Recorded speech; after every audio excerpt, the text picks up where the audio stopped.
విదేశాలలో ఉన్న భారతీయులకు, అతి ముఖ్యంగా యుఎస్ఏలో ఉన్న భారతీయులకు టీ ఫీవర్ వ్యాధి చాలా శరవేగంగా వ్యాపిస్తుంది. సో ఈ టీ ఫీవర్ అంటే ట్రంప్ ఫీవర్ అండి. సో ఈ ట్రంప్ తీసుకుంటున్నటువంటి నిర్ణయాలు ఎలా ఉన్నాయంటే భారతీయుల ఒన్నులో వణుకు పుట్టిస్తూ, తన తీసుకుంటున్నటువంటి నిర్ణయాలు హర్షించదగ్గ విధంగా లేదు. కానీ భారతీయుల యొక్క మేధా సంపత్తి కానివ్వండి, డెవలప్డ్ నేషన్స్లలో భారతీయుల యొక్క అవసరం ఎంతైనా ఉంది.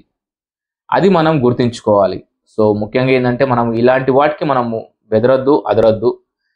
కాలమే దానికి సమాధానం చెప్తుంది. కానీ మీరు ఒక విషయాన్ని గుర్తుంచుకోవాలి, ఏంటంటే ఒక దశాబ్దాలు కాదు శతాబ్దాలుగా ఒక నానుడు ఉంది, when you are in Rome be like a Roman. So మీరు ఏ కంట్రీలో ఉన్నా కూడా ఆ కంట్రీ యొక్క కల్చర్ని మీరు గౌరవించండి. సో నా దేశంలో నా కల్చర్ చాలా గొప్పదనేసి వాళ్ళ దేశంలో మీరు కల్చర్ గురించి మీరు పరిచయం చేయొద్దు. మీ కల్చర్ మీ ఇంటి మట్టుకే, మీ 4 గోడల మట్టుకే చేసుకోండి. ఎందుకంటే ఇవాళ హోలీ పండుగ వచ్చింది కదా అనేసి వీధులలో అందరూ ఇండియన్స్ అంతా ఒక దగ్గర గుమిగూడి హోలీ ఆడడం కాదు. అలా అనేసి దీపావళి రోజు పటాకులు కాల్చడం కాదు. ఇప్పుడు వస్తున్నటువంటి పండుగ దసరా పండుగ బతుకమ్మలు ఆడడం కాదు.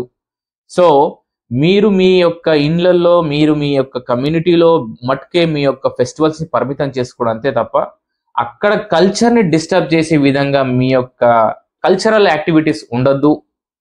తద్వారా ఏంటంటే కొని తెచ్చుకోకండి కొత్త తలనొప్పులు అని చెబుతూ, ఈ టీ ఫీవర్ మందు, ఈ టీ ఫీవర్ టీకా మన చేతుల్లోనే ఉంది. ట్రంప్ ఫీవర్ త్వరలోనే తరిమి కొడదాం.